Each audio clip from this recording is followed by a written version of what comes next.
Have you ever wondered how the Great Pyramid was built without modern machines? Or why perfectly round stone spheres appear in the middle of the jungle with no one to claim them? What if I told you there's a 2,000-year-old machine that predicted eclipses, a battery hidden in a clay jar, a city under the sea, and a temple older than any known civilization? Tonight, we'll take you on a journey across time and mystery, from the sands of Egypt to the frozen silence of underwater ruins, from ancient messages no one can read, to artifacts that seem to whisper, "You were never the first." These aren't stories from fiction. They are real discoveries, still unexplained, still unsolved. So close your eyes, get comfortable, and let your mind drift back through the centuries, to a world where the past was far more advanced and far more mysterious than we've ever been told. Part 1. The Rosetta Stone whispered echoes from Egypt in the summer heat of 1799. In a quiet Egyptian village called Rosetta, a French soldier stumbled upon a stone buried in the sand. He didn't know it yet, but he had just unearthed the key that would one day unlock the secrets of an entire lost world. The stone was large, flat, and dark in color. At first glance, it seemed ordinary, just another artifact among countless others scattered across the deserts of Egypt. But when the soldier wiped away the dust, he saw something unusual. 3 distinct bands of writing carved across its surface, one in Greek, another in Demotic, and the last in something strange and beautiful. A script filled with birds, eyes, and symbols, Egyptian hieroglyphs. That was the moment when time, memory, and mystery began to shift. Before the Rosetta Stone was found, no one could read the ancient hieroglyphs.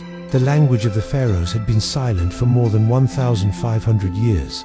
The towering pyramids stood mute in the desert. The painted tombs remained closed to understanding. Priests and kings, gods and prayers, all locked in an unreadable silence. But this stone, it held the same message in 3 languages, and the ancient Greek still understood was the bridge. It would take more than 2 decades of study, with scholars debating, deciphering, and doubting. But eventually, a man named Jean-Francois Champollion cracked the code. Slowly, painstakingly, he brought the words of the dead back to life. Through the Rosetta Stone, we heard the voices of the past for the first time in centuries. The names of kings, Ramses, Akhenaten, the titles of gods, Osiris, Isis, Ra, the prayers of farmers asking for rain, the chants of priests offering to the divine, the proclamations of pharaohs etched into temples. The world of ancient Egypt came alive again. But even now, even after all these years, not everything is clear. There are still inscriptions scattered across tombs and hidden temples that no one can quite decipher. Symbols that appear only once, phrases that defy translation, grammar that shifts inexplicably, as if the Egyptians left messages only for themselves, fragments of poetry and knowledge that even the Rosetta Stone could not fully explain. Some scholars believe there was another, older language behind the hieroglyphs, a script that predates Egypt, a proto-language now lost to time, like breath to wind. And then there are those who wonder if we were meant to understand everything at all. Imagine, just for a moment, being in a dimly lit temple along the Nile. The air is thick with incense. The walls are lined with carvings, so intricate they seem alive. You reach out and run your fingers along a line of glyph symbols no one has yet decoded. What do they say? A spell, a warning, or perhaps a simple story, waiting to be read by someone who dreams in symbols. Some believe the Rosetta Stone was not just a translator's tool, but a beacon, a whisper from a civilization that knew one day its language would fall, silent and prepared a way back. Others see it as a cosmic coincidence, a random moment of luck, a fragment that just happened to survive.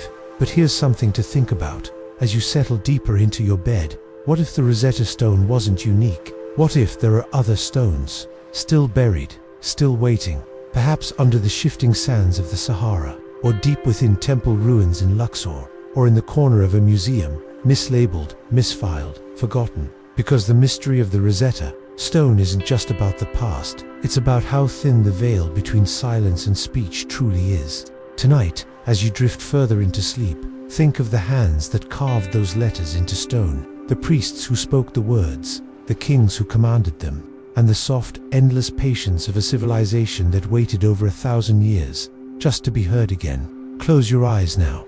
Let the sands of Egypt stretch out around you. Feel the cool shadow of a pyramid rising in the moonlight. And hear, faintly, the language of the ancients stirring once more. Part 2.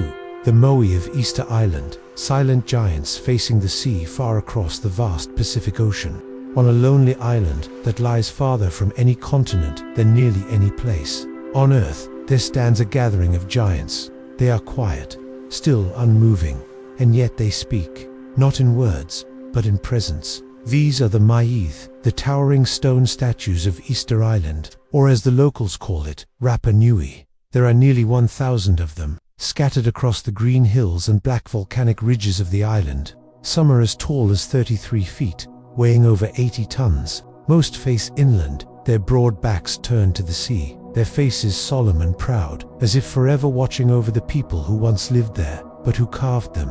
Why were they made? And perhaps most mystifying of all, how were they moved? Because, you see, the moai were not carved where they now stand. They were born in a quarry, cut from the side of a volcanic mountain known as Rano Rap. There, dozens of half-finished statues still lie, some only partially shaped, as if abandoned mid-creation. Others are buried up to their necks in earth, giving the impression they're only heads, though beneath the soil, their bodies remain. From that quarry, the ancient Rapa Nui people somehow transported these enormous figures miles across the island, over hills and ravines, without wheels, without beasts of burden, without modern tools. How? For decades, this question haunted archaeologists. Some believed they were rolled on logs, others imagined massive sleds and ropes, but the islanders themselves, when asked, would simply smile and say, the statues walked. And then, one day, scientists tested that story. Using teams of people with ropes, they rocked a replica statue from side to side, inch by inch, making it shuffle forward like a giant stone penguin. It worked. It moved. And for the first time in centuries, a moai walked again. But even then, the mystery remains. Because moving a single statue is one thing, but moving hundreds, with such precision, with such scale, and why? The prevailing theory is that the moai represented ancestors, that each statue held the spirit and power of a revered elder, watching over the people. They were placed along sacred paths and platforms called ahu, facing the villages, never the sea. But there's one that does face the ocean. One, moai, called Ahuakivi, gazes out toward the horizon. Legend says this one watches for the return of visitors, or for spirits that may one day return. Others have suggested the statues were markers of astronomical events, or part of a sacred map, that when aligned just right, they told time in hours, but in seasons, moons, migrations. But here's the haunting part. One day, the carving stopped. The people stopped making moai. They began toppling the ones that stood. Whole statues were thrown down, broken, as if in anger or sorrow. Something happened on Rapa Nui, a change, a collapse, and the silence that came afterward was never fully explained. Some say it was deforestation, that in moving so many statues, they used up their islands, trees, and resources. Others speak of war, famine, rebellion, or a spiritual shifter, loss of faith in the old ways. But the statues remained.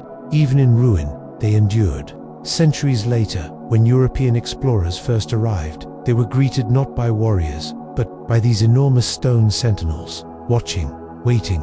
They had outlasted their makers. And even now, no one knows what secrets they still hold. Imagine standing before one, at dawn, on that remote edge of the world. The wind comes in from the sea, cool and salt-laced. The grass shifts, and the giant's eyes, those deep, hollow sockets, seem to know something you don't. They have seen the stars shift, the people vanish, the waves rise. They have seen the beginning, and perhaps they remember the end. As you rest now, let your mind travel to that island. Let the ocean swell around you. Let the statues rise in your dreams, massive and patient. And listen, not with your ears, but with your imagination, to the footsteps of giants, still echoing across the stone. Part 3. The Phaistos Disc, a message no one can read in the quiet halls of a museum on the island of Crete. Behind a glass case under soft light, sits a disc, small, round, and made of clay. At first glance it seems simple. It is about 6 inches across, no larger than the palm of your hand. But as you look closer, your breath slows, your mind leans forward, because this disc is unlike anything else. It is the Phaistos Disca, 3,700-year-old mystery, still waiting to be solved. Discovered in 1908, buried deep in the ruins of a Minoan palace in the ancient city of Phaistos, the disc has puzzled historians, linguists, and dreamers ever since. It contains a series of symbols, carefully pressed into the wet clay with a set of stamps, something that, in a sense, makes it one of the earliest examples of movable type. But it is not the method that confounds us, it's the message. That symbols spiral inward in a perfect circle, 241 characters, arranged in a slow, hypnotic coil. There are men with feathered headdresses, birds in flight, tools, flowers, fish, every symbol so distinct, so deliberate, you feel certain it must mean something, but no one knows what. The writing does not match any known language. It shares no grammar with linear A or B. The other, early scripts of Crete, its direction is unclear. Does it read from the outside in, or from the center out? And it is the only artifact of its kind ever found. That's part of what makes it so frustrating, and so beautiful. Because it stands alone, a voice without a chorus, a sentence with no language. Some believe it's a prayer, others think it's a song, or a calendar, or a spell. One scholar suggested it might be a board game. Another thinks it's a joker, deliberate puzzle left by someone long ago to baffle the future. There have been attempts to decode it, of course. Some have claimed partial success, offering translations that speak of motherhood, gods, or ancient rituals, but nothing has ever been proven. No key, no Rosetta Stone, just the disc, and the silence that surrounds it. Close your eyes for a moment, and picture this. You're in ancient Crete. The palace walls are painted with dolphins and spirals. Incense curls into the air. A priest or priestess holds this disc in their hands, their fingers tracing the symbols, their eyes closed in concentration. Are they reciting something, casting something, or simply admiring the beauty of the spiral? Was this disc meant to be read aloud, or never spoken at all? Was it a record of history, or a private secret? Imagine being the one who carved it. Picture the stamps lined up on a table, teeny blocks of wood or stone, each bearing a different sign. The wet clay cool beneath your palms. You press down, gently, deliberately, one symbol at a time, each one meaningful, each one loaded with thought. And when it is finished, you bake it in the sun. You hold it up to the light, and you wait. Now, thousands of years later, we still hold that same disc, but we cannot hear your voice. We cannot read your thoughts, and yet, we keep trying, because even the quietest voices leave echoes, and this little spiral of clay has echoed across centuries, refusing to fade. Some believe the Phaistos disc is not meant to be solved, that it exists to remind us that not everything ancient can be conquered, that there will always be things just out of reach, languages that slipped between cracks in time, meanings that drifted into the sea. But others believe we're close, that one day a child might see what no scholar ever has, that someone, somewhere, will notice the pattern, the rhythm, the secret heartbeat of the spiral. And when that day comes, the disc will finally speak. But until then, it waits, spinning slowly in its glass case, a message from the past, written in the language of dreams. As you drift now, let that spiral draw you in. Let the symbols blur softly behind your eyes. Let yourself float, not in fear of the unknown, but in the wonder of a story still unfolding. Part 4. The Baghdad Battery. Sparks from the ancient world. In the dusty corners of a museum in Baghdad, surrounded by clay pots and broken statues, there once lay an object that looked out of place. That it was small, about the size of a soda can, made of terracotta, with a copper cylinder inside, and within that cylinder, an iron rod dot. At first, it seemed ordinary, another container, another relic from centuries past, until someone looked closer and asked the question that would change everything. Was this a battery? It has since become known as the Baghdad Battery, a 2,000-year-old artifact that may have produced electricity long before Benjamin Franklin ever flew his kite. Let's break it down. The clay jar was sealed with asphalt. Inside, the copper and iron elements were arranged in such a way that if filled with an acidic liquid like vinegar or lemon juice, it could generate a small electric charge. Not much, but enough to shock, enough to light a spark. This, in itself, was astonishing, because it came from Parthian Persia, sometime around 200 BCE, an era known for philosophy, astronomy, and empires, not for electricity. If it was indeed a battery, it would mean that ancient engineers understood electrochemical reactions, that they could harness power, however small, from materials around them. But what for? This is where the mystery deepens. There were no electric lights, no radios, no circuits, so why would anyone need a battery? Some theorists suggest it may have been used for electroplating, a process by which a thin layer of metal is applied to a surface using electrical current. Perhaps ancient jewelers used the battery to plate gold onto silver, creating shimmering effects without melting metals. Others think it may have been used in rituals. A priest touches a sacred object, zap, a small jolt, interpreted as divine power, or perhaps it was simply an experiment, a curious mind, playing with copper and iron and vinegar, and discovering something wonderful by accident. And then there are the more adventurous ideas that this was part of a lost science, that the ancients knew more than we imagine, that this little jar is not the only one, because here's the thing, other, similar jars have been found in nearby sites, but many were ignored, discarded, or repurposed before anyone realized what they might have been. We may have lost a whole set of technologies before we even noticed they existed. The Baghdad Battery is now often grouped with the so-called out-of-place artifacts, objects found in layers of earth or stone that don't belong in the time they were discovered, tools made of unknown metals, carvings of creatures extinct for millions of years, mechanisms too advanced for their era. Most of these are explained away, coincidences, misinterpretations, wishful thinking. But the Baghdad Battery, it remains stubborn, not because we've proven what it is, but because we haven't. Its function is still debated, its origins uncertain, its purpose unclear, and yet it hums with possibility. Close your eyes now and picture a temple workshop in ancient Ctesiphon.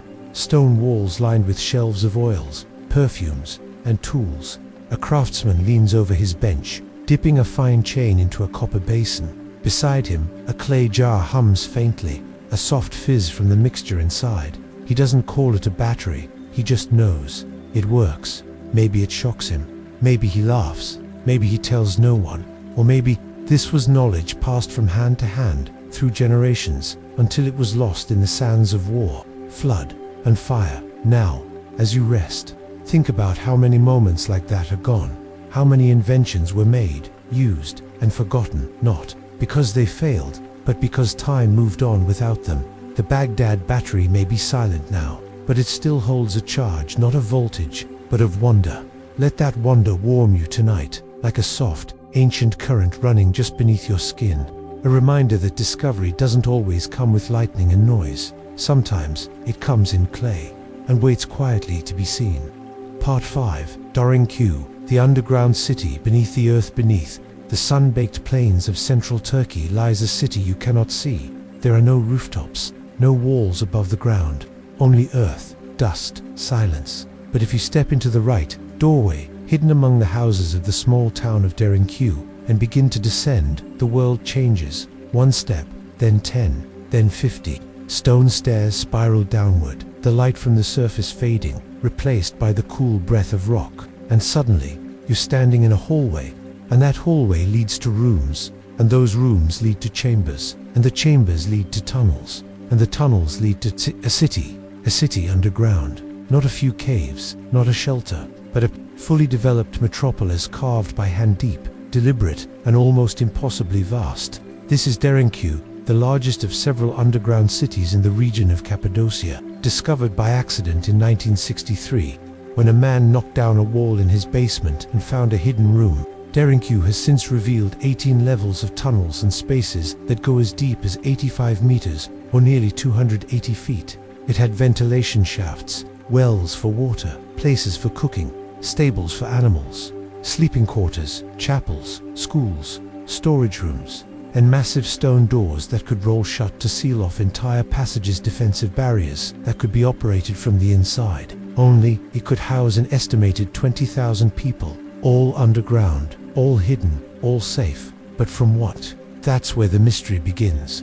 No one knows exactly who built Dorinkyu. No one knows when. Estimates range from the Hittites in the 15th century BCE to early Christians escaping persecution nearly 1,000 years later, and perhaps both are true. Perhaps it was built, expanded, reused, and reimagined over centuries by different peoples facing different threats. But why go underground at all? Some say it was to escape invading armies: Persians, Romans, Mongols. Others believe it was for shelter from extreme climate, volcanic winters, searing heat, or drought. Still others think it may have been religious, choosing isolation, privacy, and silence. There is even a theory, whispered on late-night shows and in dusty books, that Derinku was built not by men fleeing men, but by men fleeing something else, something from the sky, that it was a shelter against a forgotten catastrophized solar flares, meteor storms, or even a war of the gods. We may never know. What we do know is this: Derinku is not alone. All across Cappadocia there are hundreds of smaller underground sites, many connected by tunnels stretching for miles. Some are still unexplored. Some are hidden beneath modern homes and streets, their entrances sealed and silent. Every so often, someone finds a new one. A wall crumbles, a floor gives way, and beneath it, the ancient world yawns open once more. Imagine it. You're walking through a modern Turkish town. Children play soccer, vendors sell tea. Life is quiet, and below your feet, layered beneath your shadow, lies an entire civilization, sleeping in the dark. As you lie back now, let your breath slow like the dust settling in a long-forgotten chamber. Picture yourself descending gently down those stone stairs. Feel the coolness of the walls, the echoes of quiet footsteps. Maybe someone once stood here, holding a torch, a father showing his son the safe paths, a mother lighting a lamp in the kitchen, a child whispering stories to the stone. In Derinku, the earth is not dead. It remembers. It holds the fingerprints of hands that carved in darkness, the dreams of families who lived without the sun, the faith of people who built entire worlds where the sky could not find them. Let yourself rest now, deep and still, as if in a chamber carved for peace, far beneath the noise, far beneath the fear. Here in the quiet, you are safe, and you are not alone. Part 6. The Antikythera mechanism, the clock that shouldn't exist. In the year 1901, off the rocky coast of the Greek island of Antikythera, sponge divers stumbled upon the wreck of an ancient Roman ship.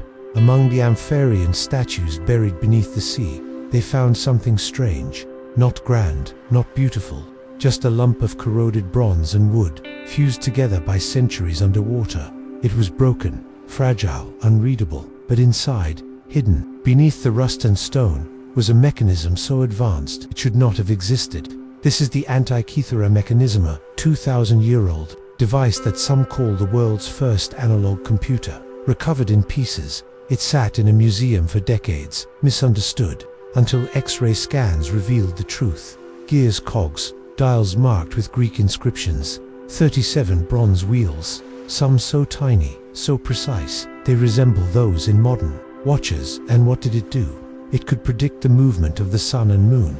It could track eclipses. It modeled the 5 known planets, using a system of epicycles. It even had a dial to track the 4-year cycle of the Olympic Games. It was, essentially, an astronomical calendar of astonishing complexity, built by hand.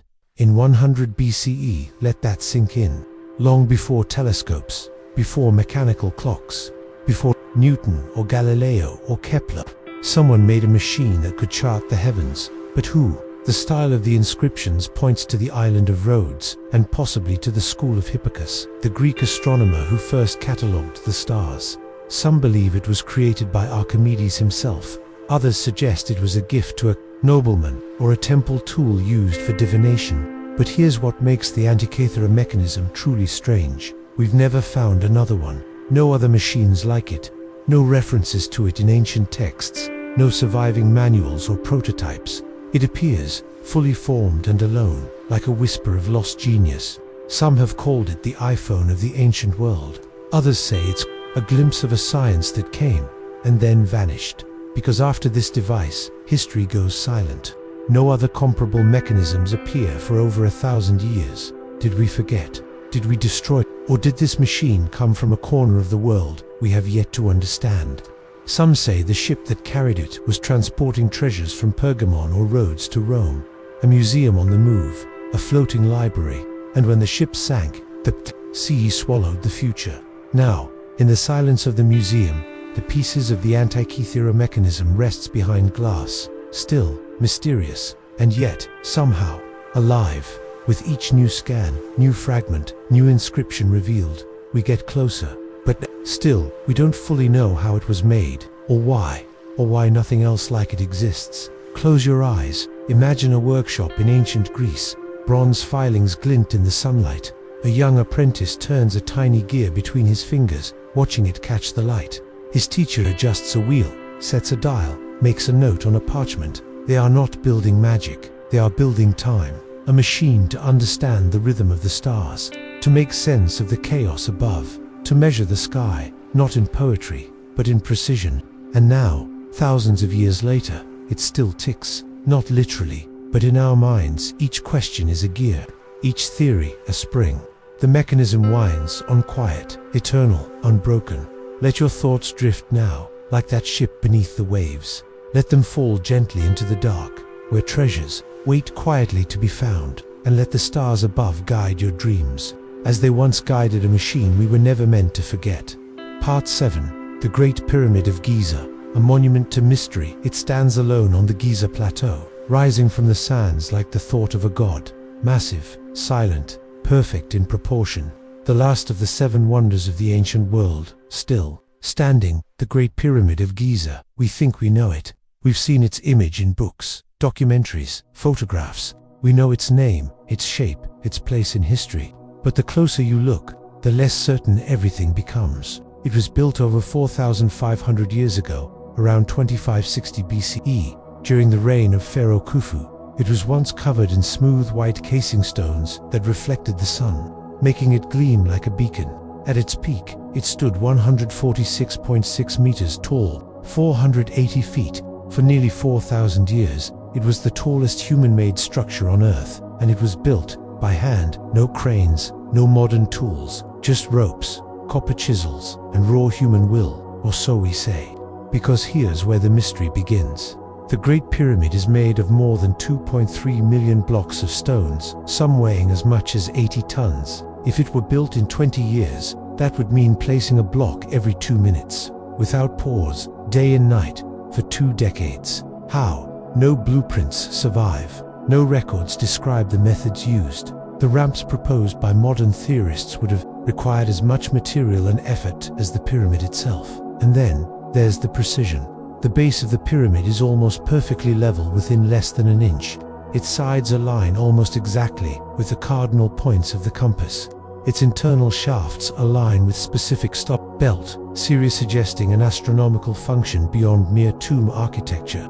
Some believe the pyramid was a machine of some kind, a power plant, a resonance chamber, a monument built not to house a body, but to harness energy from the earth or sky. Others see in its dimensions the golden ratio, pi, and other mathematical constants. Too many coincidences to be coincidence. Still others look to the stars, claiming the pyramids mirror the constellation Orion, part of a grand celestial map carved in stone. Inside, the pyramid is even stranger.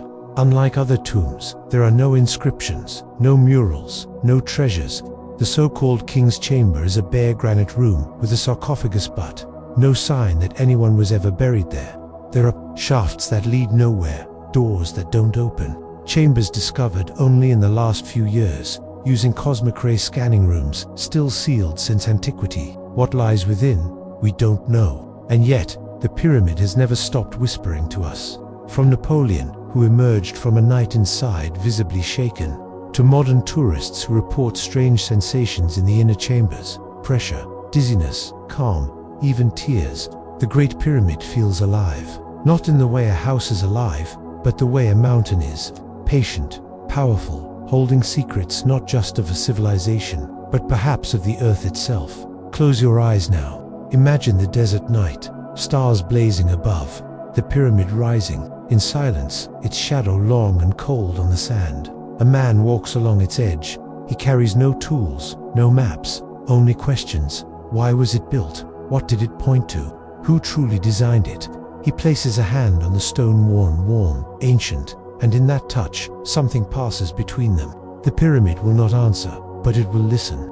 And tonight, as you drift off to sleep, it listens to you as well. Let your thoughts settle like sand.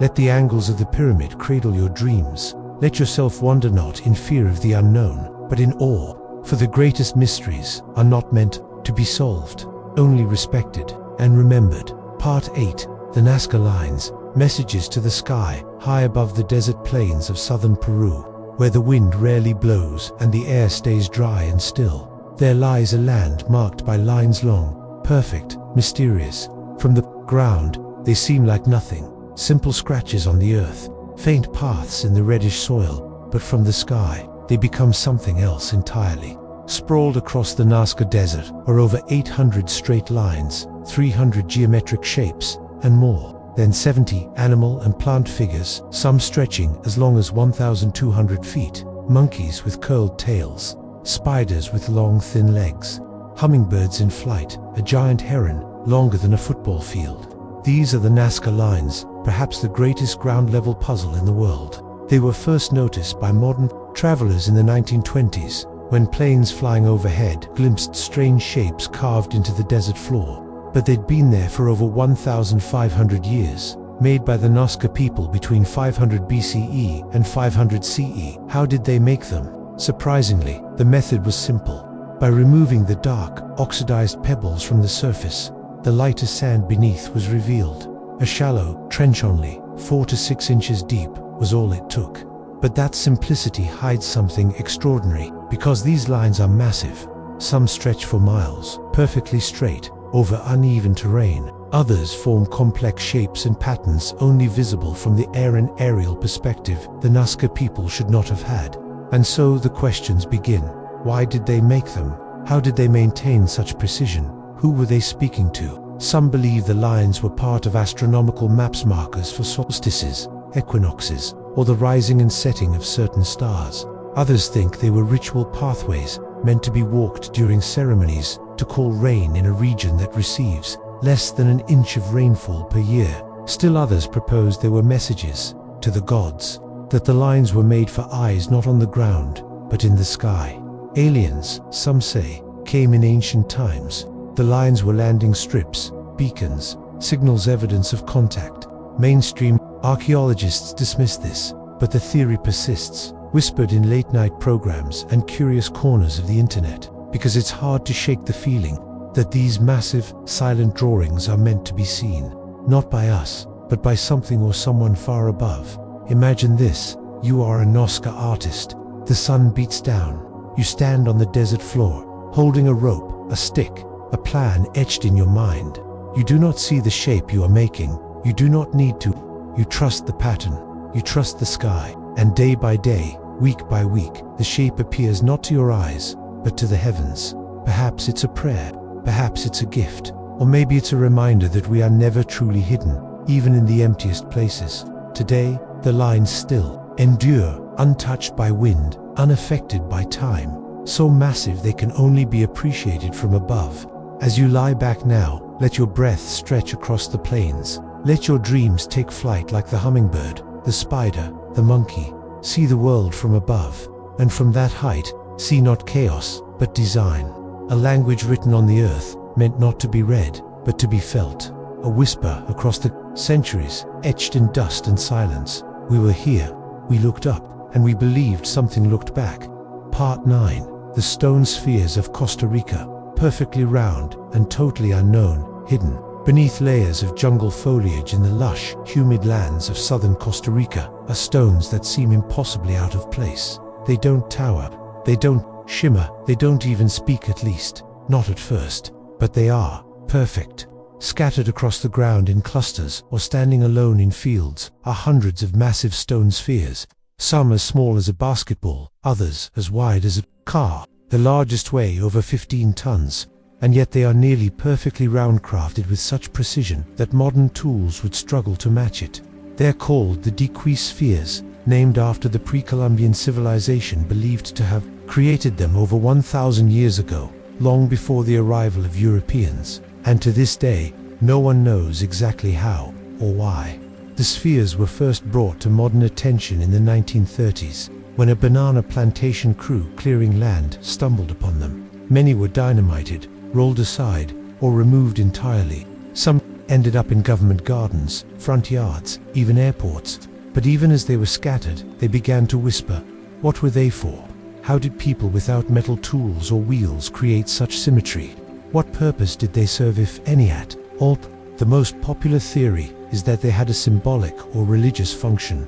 Perhaps they represented celestial bodies, or were placed to mark sacred sites. Some were arranged in lines, triangles, or curves patterns that may have aligned with the sun, moon, or stars. Others believed the spheres marked the homes of powerful rulers, or the boundaries of important territories. Each sphere a declaration of strength and mystery. And then there are the more mysterious theories that the spheres are messages from Atlantis, that they are artifacts of ancient advanced civilizations, now lost, that they were shaped using sound or some unknown force beyond our comprehension. We don't even know what kind of tools we used. Granite is tough, very tough. Shaping it into a sphere would take enormous time and effort, especially without chisels or machinery. Some scientists speculate that they were made by heating and cooling, using fire and water to crack the rock, and then sanding it smooth with harder stones and endless patience. But even with a theory, there is still no proof. No workshops, no incomplete spheres, no carving tools left behind, just spheres, dozens of them, standing silently under the trees. And here's what's perhaps most haunting. We've lost many, moved, stolen, destroyed. With each lost sphere, we lose a piece of the story, but the ones that remain, they endure. Imagine, now, the deep green of a rainforest clearing. Dappled sunlight filters through the canopy. Birds call softly from above, and in the center of the clearing, a perfect stone globe. You walk toward it. Place your hand upon its surface, warm from the sun, impossibly smooth. It doesn't speak, but it waits, because the stone doesn't need to explain itself. It just is. Let your mind rest in that stillness now. The kind of silence only the forest can hold. The kind of mystery that doesn't demand solving, only witnessing. And as you fall deeper into sleep, let the roundness of the spheres hold you. Let their shape, their patience, their stillness become your breath. For not all messages are written in words. Some are carved in silence and left in the jungle, for someone like you to one day find. Part 10. Göbekli Tepe, the temple that rewrote history on a quiet hill in southeastern Turkey. Buried beneath layers of earth and time lay a secret so old, so monumental, it would shift the very foundation of what we thought we knew about civilization. Its name is Göbekli Tepe, and it is, quite possibly, the oldest known temple on earth. Long before the pyramids, long before Stonehenge, even before the invention of pottery or the written word, Göbekli Tepe was already ancient. Discovered in the 1990s by a Kurdish shepherd and excavated by archaeologists led by Klaus Schmidt, this archaeological site stunned the world. Massive T-shaped stone pillars, some weighing over 20 tons, were arranged in circles standing upright like ancient sentinels. Many are engraved with animals, foxes, boars, snakes, vultures, but there are no signs of domestic life. No ovens, no homes, no cemeteries, just a sacred space. And here's the astonishing part. Radiocarbon dating puts the construction of Göbekli Tepe at around 9,600 BC. That's over 11,000 years ago. At that time, humans were believed to be simple hunter-gatherers, moving in small bands, struggling to survive. They weren't supposed to build temples. They weren't supposed to carve megaliths. They weren't supposed to organize on such a massive scale. And yet, they did. This flips the timeline of history on its head. We once thought agriculture came first, then villages, then religion and art. But Göbekli Tepe suggests the opposite, that spirituality came first, that gathering for worship may have inspired the need for farming, not the other way around. So who built it?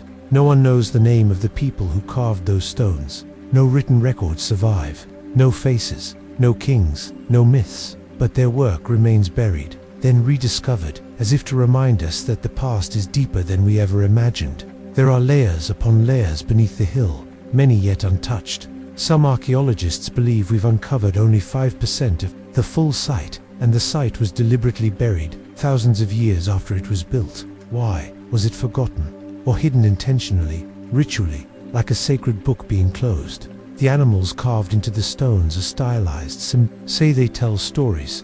Others suggest they mark the sky, pointing to constellations, to events in the stars. There are those who believe Göbekli Tepe recorded a cataclysm, perhaps even a comet strike or massive environmental shift, and that the temple was part of a response to that disaster. A monument, a memory, a warning. Still, the greatest mystery isn't what's carved into the stone. It's why people came here, why they lifted these giants into place, why they returned to the hill for centuries, digging, building, and burying. Close your eyes now. Imagine standing at the center of one of those stone circles. The sky above is wide and open. The stars feel close. The pillars rise around you, worn smooth by time, yet still standing. You run your hand along the carving of a vulture, its wings spread. The stone is cool.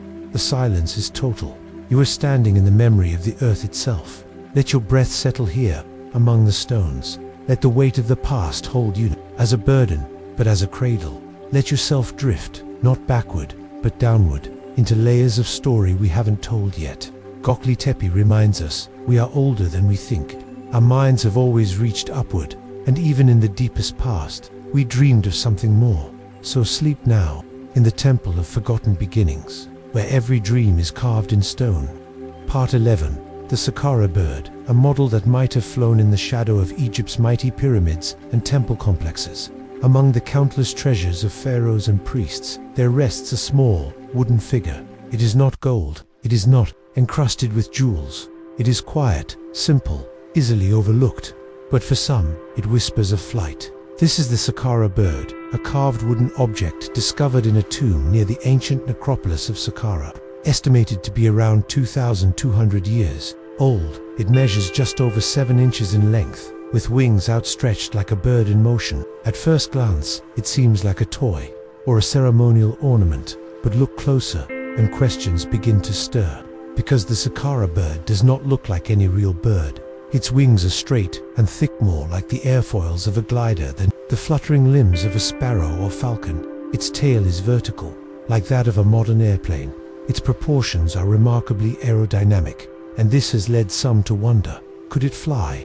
Was it a model, or a relic of knowledge long forgotten? In the 1970s, an aerodynamics expert named Dr. Khalil Masaiha proposed that the Saqqara bird was not a representation of a living creature, but of a flying machine. He argued that its design was too precise to be accidental. Others scoffed it fanciful, pseudo-scientific. But then, someone built a replica, scaled up, balanced properly, tested in a wind tunnel, and flew, not far, not fast, but it glided gently, smoothly, as if it had been waiting thousands of years to take off. That changed the conversation. Maybe, just maybe, ancient Egyptians had some understanding of aerodynamics, or at least an intuition for balance and shape that mimicked what we would one day build ourselves. Skeptics argue there's no other evidence, no engines, no texts, no hangars or blueprints carved into tomb walls. But then again, many of history's secrets have vanished, burned, buried, or lost to the sands. What we're left with is this small wooden bird, and the question it carries in its curved wings. Was it a toy, a ritual object meant to soar toward the heavens in symbolic flight, a weather vane, a child's gift, or was it something more? Close your eyes, picture the banks of the Nile, warm in the afternoon sun. Children run through the reeds. A craftsman kneels in a workshop, carving soft wood, smoothing the edges with care. He tosses the bird gently into the breeze, and it glides, just a moment, before landing in the dust. He smiles. Or maybe this moment played out in ceremony. Priests on a temple rooftop. A sacred object lifted toward the sun god Ra, offered to the sky as a symbol of the soul's ascent. Or maybe it was just practice, a small step in a line of trial and error lost to time. The truth is, we don't know. And that's what makes it so beautiful. Because the Saqqara bird is not just an artifact, it's a thought frozen in wood. A dream, perhaps, of taking flight long before humans ever dared to try. Tonight, as your body rests, let your mind drift. Let it catch the wind, like that carved figure might have done. Let it rise above the tombs and sand, above the Nile, above the very stars. You do not need wings to fly in your dreams. You only need the wonder to imagine it. And that is something the ancients knew all too well. Bunt G. Noi. Next chats G. Noi, Part 12. The Iron Pillar of Delhi, a metal that defies time in the heart of bustling Delhi. Near the ancient Qutb Mina stands a pillar. At first glance, it may not seem like much, just a tall column of iron, weathered and plain. It does not gleam, it does not boast. It simply stands quietly, confidently. But this is no ordinary pillar. The Iron Pillar of Delhi is over 1,600 years old, and in all that time, through monsoons, scorching heat, dust storms, and pollution, it has barely rusted. This silent guardian, standing over 23 feet tall and weighing more than 6 tons, is a metallurgical enigma. Forged in a time long before modern chemistry or stainless steel, it has withstood centuries without corroding away. How? That is the question. Modern scientists have studied its composition in detail. It is made of nearly pure iron, far purer than what we can typically produce today, but more importantly, it contains phosphorus naturally occurring from the iron ore used. This, combined with Delhi's dry climate and a thin protective film that formed over centuries, has helped the pillar resist corrosion. But here's the mystery. The technique used to forge it, called forge welding, was not only advanced, it was deliberate. Whoever made this pillar knew how to select or how to melt and hammer it together in segments, how to raise it vertically without modern cranes or machines. It was not an accident, it was a masterwork. And then, there's the deeper question. Why was it built? An inscription near the base suggests it was erected by King Chandragupta II in honor of Vishnu, sometime around 400 CE, a monument of devotion, a column of memory. But beyond that, its resilience has given it a new layer of reverence. Some have called it a miracle, others a symbol of divine protection. It has survived invasions, earthquakes, looters, and even lightning, and still, it stands. Let your eyes close now. Picture a clear blue sky above ancient India. Craftsmen stand barefoot in the sand, stoking massive furnaces. They carry heavy chunks of glowing iron, hammering them together with rhythm and sweat. They do not speak of corrosion or chemistry. They simply know what works. They pass down their knowledge, generation to generation. They do not know they are building something that will stand for over 1,000 years. They only know they are building something worthy. Centuries pass, empires rise and fall. The jungle creeps, cities grow, and the pillar remains. Visitors from around the world come to see it. Some whisper, some bow, some walk around it in silence, listening to its stillness. And tonight, as you lie in your bed, know that not all strength roars. Sometimes, strength is quiet, enduring, unmoving. The Iron Pillar teaches us this, that the things we build with intention, with reverence, with care, can outlast even time itself. So sleep now, wrapped in stillness. Let your breath become as steady as iron. Let the world's noise fade, and let the silence of a 1,600-year-old secret keep you company until morning. Part 13. The Yonaguni Monument, a lost city beneath the sea. Off the coast of Yonaguni Island, at the southwestern edge of Japan, lies a world beneath the waves, massive, silent, and soaked in mystery. It wasn't meant to be found. For thousands of years, it rested undisturbed beneath the ocean's surface, until 1986, when a diver searching for hammerhead sharks noticed something strange. Underwater, cliffs didn't look like cliffs. They looked carved, flat surfaces, right angles, broad steps, and sharp edges. Stone platforms with walls that seemed intentional. What he found would soon become one of the most debated archaeological discoveries of the century. It's called the Yonaguni Monument, a massive underwater rock formation that some believe may be the ruins of an ancient sunken city, lost to time and tide. But here's the thing, no one can agree on what it actually is. To some geologists, Yonaguni is a natural sandstone structure formed by tectonic activity and the erosion of waves. They point to the layered rock and the region's natural fault lines, saying it's nothing more than a geological coincidence. But others aren't so sure. They see stairs, terraces, flat roads, a towering stone pyramid nearly 25 meters tall, with features that look carved by hand. Some divers report what appear to be symbols on the stone. Others claim to have found what looks like a carved face, weathered but watching. Marine archaeologist Masaki Kimura has spent decades studying the site. He believes it may have been part of a larger complex, roads, temples, even a stadium submerged after an earthquake or tsunami thousands of years ago. If he's right, then Yonaguni might be more than a curiosity. It could be evidence of an unknown ancient civilization, and its age, possibly 10,000 years old as Göbekli Tepe, maybe older. That would place its construction in the last ice age, a time when sea levels were far lower and coastlines stretched much farther out. Could people then have built such a complex structure? Had they developed skills we've lost? Or is our timeline of civilization incomplete? Skeptics remain firm. They ask, where are the tools, the artifacts, the human remains? But believers ask a different question. What if the sea took them all? What if what remains is all that's left? Close your eyes now. Picture yourself drifting just beneath the surface, off the coast of a quiet island. Sunlight filters down, in beams, golden and soft. And there, beneath you, emerges a staircase of stone, leading down into the blue. You swim slowly along its edge, fingers brushing the sharp corners. It feels made, measured, lived in. You imagine a time when this was above water, when people walked these paths, when fire lit these halls, when songs echoed from stone walls now drowned in silence. The sea holds many secrets. It gives and it takes. And sometimes it returns something, just long enough for us to wonder. Let the rhythm of waves carry your breath now. Let your dreams descend gently, like bubbles toward the sea floor. And in your mind, wander the ancient streets of Yonaguni. Maybe it was never a city. Maybe it was. But tonight, in the quiet of your own depths, it becomes real.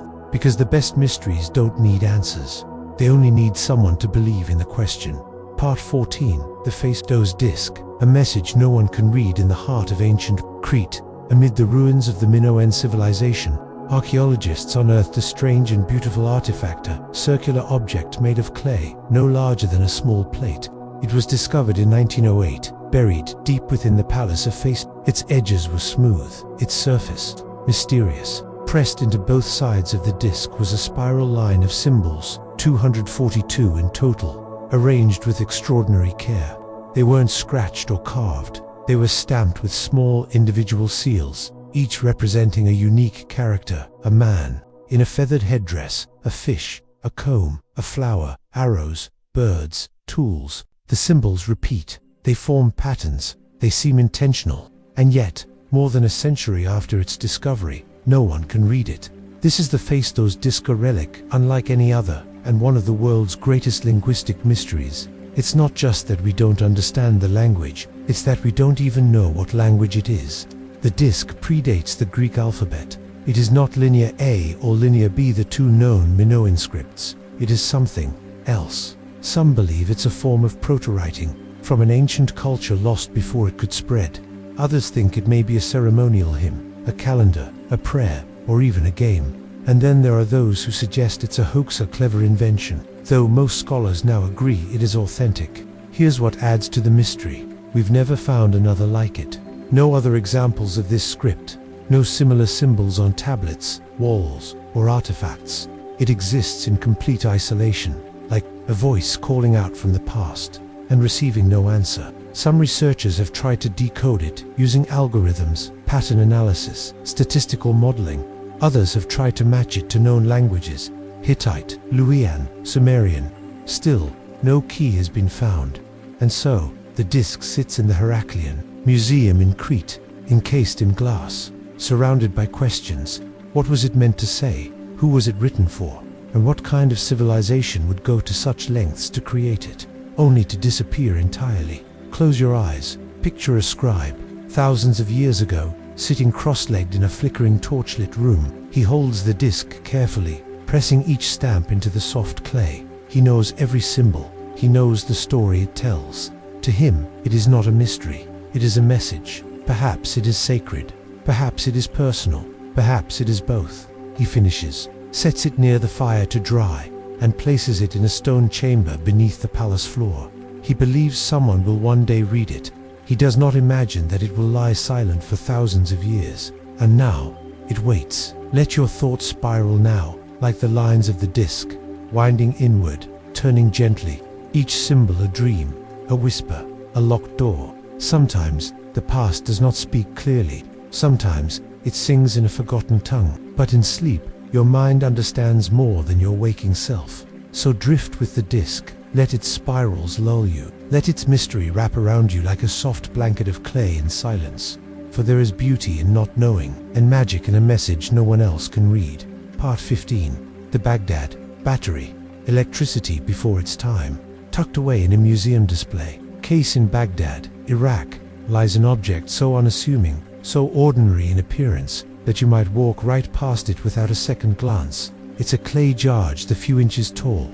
Inside it, a copper cylinder. Within that, an iron rod. And yet, this simple structure discovered in the 1930s in the ruins of ancient Mesopotamia may be one of the most controversial artifacts in archaeology, because when examined closely, it bears a curious resemblance to something modern. A battery, known today as the Baghdad Battery. This object has sparked debate for nearly a century. Some believe it may have been used to generate electricity over 2,000 years ago, long before the invention of the light bulb, the generator, or even the idea of electric current. Could it be true? Experiments have shown that, when filled with an acidic liquid like vinegar or lemon juice, the jar can produce a small voltage, just enough to give a mild shock, or to coat metal with gold or silver through electroplating, and that's where the theories take off.